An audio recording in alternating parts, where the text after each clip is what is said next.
Chers amis abonnés, heureuse de vous retrouver. Eh bien, aujourd'hui, l'initiative dont il est question est Femmes Codeurs. Femmes Codeurs pour dire les femmes codeuses. Alors, cette initiative soutient et accompagne les femmes et les filles désireuses de s'expertiser dans les domaines de la technologie, de l'information et de la communication.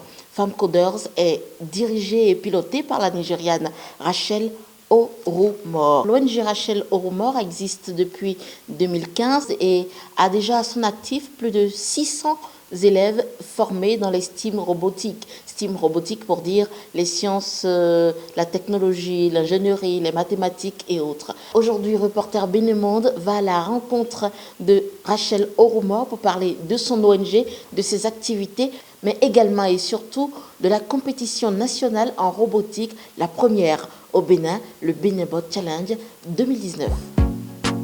Je suis la fondatrice de l'ONG Rachel Orumor qui pilote le projet Femmes Codeurs Robotics. Parlez-nous-en davantage. Femmes Codeurs Robotics, c'est une initiative qui forme des enfants, notamment les filles, à l'initiation à la science robotique. Ensuite, nous essayons de monter des projets qui résout des problèmes endogènes, de telle sorte que ces enfants puissent réfléchir et développer des prototypes de ces projets. L'ONG existe depuis quand et à ce jour, quelles sont les choses que vous avez déjà faites? L'initiative Femmes Codeurs, depuis 2017, nous avons commencé les formations en sciences robotiques qui étaient motivées par la participation du Bénin à Force Global Challenge à Washington en 2017. Issu de cet concours, Bénin est sorti champion d'Afrique et 7e sur le plan mondial. Cela nous a motivés beaucoup parce qu'on s'est dit, c'est au lieu des 5 élèves que nous avons encadrés qui ont participé à la compétition, et si nous formons beaucoup plus d'élèves au Bénin, parce que nous venons de voir qu'il y a vraiment de potentialité dans ce domaine-là, et c'est de là que nous avons commencé à dire, bon, nous allons commencer à faire des formations dans les écoles. Donc, nous avons commencé depuis 2017, octobre 2017, à faire les formations que nous appelons coding après école dans les CEG publics du Bénin. Les formations que vous donnez, quel usage en font les élèves?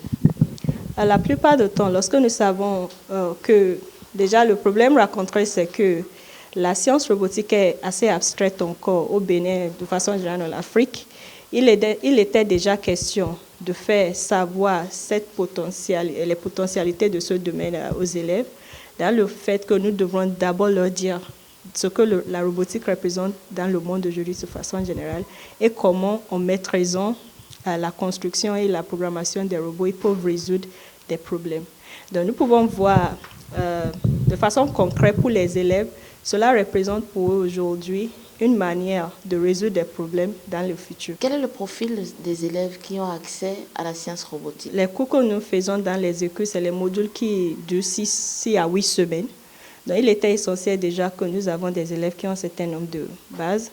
Donc, nous prenons au niveau du premier cycle ceux qui ont fait Modern Course et au niveau du deuxième cycle ceux qui ont fait des séries C, D et S. Vous avez participé dernièrement à une compétition panafricaine. Comment est-ce que ça s'est passé? Est-ce que vous pouvez nous faire un peu le bilan? En ce qui concerne la compétition robotique panafricaine auquel nous avons eu à participer dernièrement, nous avons participé dans plusieurs catégories, mais la catégorie qui est sortie phare pour notre équipe, c'est la catégorie des engineers, où des étudiants en université devraient réfléchir à une solution qui permette en réalité de rendre la vie facile aux hommes. Donc notre équipe des ingénieurs issus du Bénin ont conçu un robot qui s'appelle Jamzi, qui est en réalité un faux tricolore autonome qui peut tourner dans toutes les directions. Et c'est ça qui a été présenté pendant le concours et le Bénin est sorti 4e dans cette contour. Oui, au plan panafricain. Vous organisez un événement bientôt à Cotonou. Parlez-nous-en. On a déjà à notre effectif plus de 600 élèves formés en sciences robotiques depuis 2017 de Cotonou et Parakou, notamment dans 13 CEG publics du Bénin. Donc nous avons pensé que c'est quand même, ça serait une très bonne idée si nous pouvons, à partir de ce moment, réfléchir ensemble avec tous ces élèves pour pouvoir faire la programmation robotique un peu plus approfondie. Et c'est dans cette optique que nous invitons d'ailleurs même les partenaires, nos partenaires qui sont aux États-Unis, qui seront là pendant cette concours. Donc, le but de cette compétition, c'est davantage déjà faire la sensibilisation sur l'importance de la science robotique. Et en deuxième lieu aussi, donner à ces élèves que nous formons une occasion de coopérer avec d'autres élèves qui sont au Bénin, qui font la même chose que eux. Et troisièmement, c'est de permettre aussi aux élèves de réfléchir davantage aux solutions qui peuvent réellement résoudre des problèmes endogènes. Je peux vous dire que les élèves sont prêts et je vais utiliser un exemple très concret pour le faire. Lorsque nous avons fait notre exposition robotique à Parakou en juillet, on avait demandé à chacun des élèves où nous avons fait la formation d'imaginer un projet qui peut permettre d'améliorer la vie au Bénin. Et je vais citer le COG Hubert Manga, qui a gagné ce concours d'exposition robotique de Parakou, avait fait de leur robot un guide aveugle. Donc, ils ont dit qu'ils ont constaté que les aveugles ont toujours besoin de quelqu'un pour pouvoir les aider. Et si nous avons un robot qui permet de faire exactement la même chose. Donc, ils ont programmé le robot qui a été offert à leur école, de telle sorte qu'il se déplace. Ils ont associé un tige à ça et le robot se déplace. Lorsqu'il vient face à un obstacle, le robot s'arrête, il fait deux bip. Donc, l'aveugle sait qu'il y a un obstacle. Après quelques secondes, il fait une bip. Il sait que c'est le moment de continuer et ça continue son chemin. Et ça, c'est l'un des exemples parmi tant d'autres que les élèves eux-mêmes ont imaginé qu'ils ont conçu avec leur robot. Donc, sur l'aspect de si est-ce qu'ils sont quand même capables de comprendre et réfléchir et proposer des solutions, je vais dire que oui, avec notre expérience. Le Bénin Bot Challenge se déroulera de 12 au 14 août 2019 dans les locaux de Seme City à Cotonou. Les événements prévus pour la journée inclut une formation approfondie en sciences robotiques qui sera animée par des experts venant des États-Unis. Ensuite, les élèves participants pourront compartir dans un jeu de robotique qui durera 2 minutes par jeu. Et au total, nous avons 15 jeux. À la fin, nous allons pouvoir choisir des élèves, des 3 équipes qui vont sortir sur le classement, vont recevoir les prix. Les élèves qui auront participé à ce concours seront pour nous des élèves ambassadeurs qui vont retourner dans leur école pour continuer à animer le club robotique que nous avons instauré. Donc, dans l'année 2020, nous allons beaucoup plus travailler pour renforcer les 3 clubs robotiques qui sont déjà dans ces écoles-là et aussi trouver des moyens de pouvoir former davantage dans d'autres départements du Bénin. Alors, parlez-nous des difficultés que vous rencontrez depuis que l'initiative a démarré et même des difficultés à l'international parce que vous avez participé à plusieurs compétitions déjà. Merci, madame. L'une des manières que nous encourageons les enfants, ou du moins les aider à voir la réalité du monde robotique, c'est aussi la participation à l'international dans les compétitions robotiques. Mais c'est très difficile ici au Bénin parce que la plupart du temps, lorsque nous rencontrons des chefs d'entreprise pour leur parler de notre initiative et ce que nous faisons, surtout lorsqu'il s'agit des entreprises, enfin des compétitions internationales, on nous dit que bon, on n'a pas des succursales dans ces pays où vous allez. Si vous, voilà, il n'y a pas d'intérêt la plupart du temps. Et puis c'est très difficile. Par exemple, l'année passée, le Bénin n'a pas pu participer au Force Global Challenge, malgré que le Bénin fut l'un des pays africains qui ont eu les premières qualifications, qui ont reçu les premières invitations. On n'a pas pu y assister parce qu'on n'a pas eu de soutien local. Nous passons aussi par ces moyens pour encourager nos entreprises. C'est vrai qu'aujourd'hui, c'est à l'état d'initiation, c'est à l'état de sensibilisation et d'apprentissage. On n'a pas encore beaucoup de résultats, beaucoup de fruits, mais il faut faire cette partie-là pour pouvoir en bénéficier après. Donc, par exemple, aussi, on va vers les entreprises, on dit, bon, vous avez quelle solution tout de suite, qui est prêt qu'on peut exploiter ou bien qu'on peut utiliser. Et une fois qu'on dit que, oh, c'est les élèves, on dit, OK, d'accord, on ne peut pas vous supporter. Nous regrettons qu'on ne peut pas vous supporter en ce moment-là. Donc, nous espérons que des entreprises qui ont la capacité de nous soutenir vont avoir une vision un peu plus large par rapport à ce que nous faisons et nous accompagne à tous les niveaux parce que nous sommes convaincus que la science robotique, c'est l'avenir. Et si nous nous préparons aujourd'hui, nous allons avoir un avenir meilleur. Pour nous contacter, vous pouvez visiter notre site web www.femcoders.info.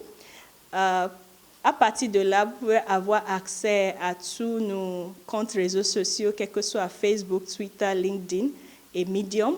Et nous encourageons beaucoup plus les filles à rejoindre cette aventure. C'est pourquoi nous disons femmes codeuses, c'est-à-dire les femmes codeuses. Et vous pouvez aussi nous contacter sur le 62 58 68 03. Nous prenons cette opportunité pour remercier nos partenaires, notamment l'ambassade des États-Unis qui nous soutient depuis la conception de notre initiative, le CMS City, le Centre d'innovation CMS City, Benin Equipment, le ministère de l'économie numérique et nos partenaires internationaux, Team Spider de San Diego aux États-Unis et Team Inspiration de San Diego aux États-Unis. Nous les remercions fortement pour leur soutien et d'avoir cru dans notre vision.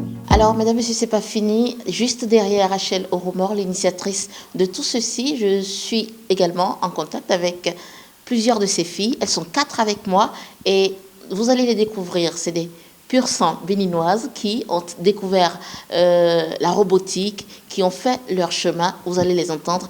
Bonjour les dames, vous allez bien? Bonjour madame. Kayode Olofindi. Alors, avec vous, on va démarrer. Dites-moi un peu comment est-ce que vous avez découvert tout ceci. Déjà, madame Rachel était mon professeur à l'école, professeur de génie logiciel. Et bon, c'est vrai que c'était pratiquement la seule femme que nous avons comme professeur qui venait nous faire cours. Et puis bon, un jour, je discutais avec elle de mes projets, de ce à quoi je pense. Elle me disait bien, tiens, dis donc, est-ce que ça ne me plairait pas de venir travailler avec elle dans son initiative où elle encourage les filles, tout ça. Et je me suis dit, bon, que ça soit quelque chose de bien quand même pour mon parcours, puis tout ça. Et c'est ainsi que j'ai commencé avec l'initiative. Au niveau de l'initiative Femmes Codeurs, je suis aussi formatrice avec Olukayode. Et nous essayons de donner des notions pratiques, que ce soit pratiques et théoriques aux enfants, autour de la robotique et des domaines impliqués. À la base, nous, en tant que formatrices, on reçoit d'abord une formation parce que c'est toujours important. Donc, ça dépend de la technologie. Parfois, on peut recevoir des formations de 3 mois, 2 mois, nous-mêmes, afin de mieux nous préparer avant d'aller sur le terrain. Parce que la réalité n'est pas la même. Les enfants à Cotonou ont déjà cette facilité de voir ce que c'est qu'un robot tous les jours. Mais à Parakou, par exemple, c'est pour la première fois qu'ils découvrent un robot. Donc la réalité n'est pas la même. Les questions que ces enfants de Cotonou auront à vous poser seront nettement différentes des questions que ceux de Parakou vont vous poser. Donc il faut vraiment s'apprêter à tout, que ce soit sur le domaine théorique que pratique. Je pense que la science est l'un des secteurs qui va quand même permettre à l'Afrique de se développer. Alors j'ai pensé que je vais pouvoir jouer quand même un rôle important dans l'accès à la science aux jeunes et tout. C'est la raison pour laquelle j'ai décidé de joindre ce programme. Et depuis, je suis très contente parce que les différentes formations que nous avons données ici, au nord et au sud, nous ont permis quand même de montrer aux enfants que déjà, c'est quelque chose qu'ils peuvent faire.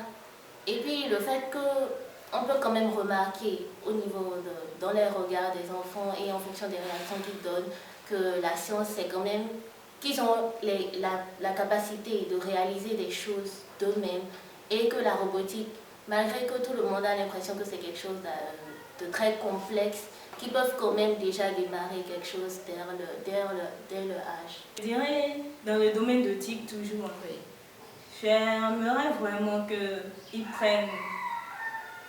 ils arrivent à emprunter nos pas comme nous avons fait et on est en train d'emprunter le pas de Madame Rachel bien sûr et qu'ils arrivent à faire comme nous, à essayer de ne pas se limiter dans le domaine de TIC, de croire en elles-mêmes et de se dire que oui, elles sont capables de le faire aussi. La manière que nous utilisons pour les formations dans les écoles a été élaborée par Madame Rachel Oromor elle-même. Pourquoi? Parce que pour faire de la robotique, nous avons besoin, la plupart des documents, maintenant, c'est des documents volumineux et c'est des documents en anglais. Or, nous voulons faire la formation aux enfants, donc il fallait vraiment trouver un moyen de faire que toutes ces informations que nous voulons donner aux enfants, que ça puisse être accessible à eux. C'est dans un langage adéquat. Voilà, dans un langage adéquat. C'est dans ce cas que Mme Rachel Oromor a décidé elle-même de rédiger un manuel en français qui est adapté aux enfants. Pour le Bénévole Challenge, nous tous nous travaillons ensemble pour l'organisation. Nous travaillons ensemble pour l'organisation de cet événement qui sera une première au Bénin. Donc nous nous mettons vraiment à cœur pour faire tout le travail de manière à ce que ça soit bien fait. Et voilà, donc on retient que l'ONG Rachel Oromor, pour sensibiliser et former les filles à l'alphabétisation et au codage numérique, mais aussi soutenir les entreprises numériques qui s'occupent des problèmes de développement propres à l'Afrique. Femmes Coders en fait son credo. Merci de nous avoir suivis. Vous en savez désormais beaucoup plus, mais n'oubliez pas, du 12 au 14 août 2019 au Bénin, à Cotonou, à Sema City, le Bénévole Challenge édition 2019 à suivre en retransmission directe sur toutes les plateformes de Femmes Coders. Merci de nous avoir suivis.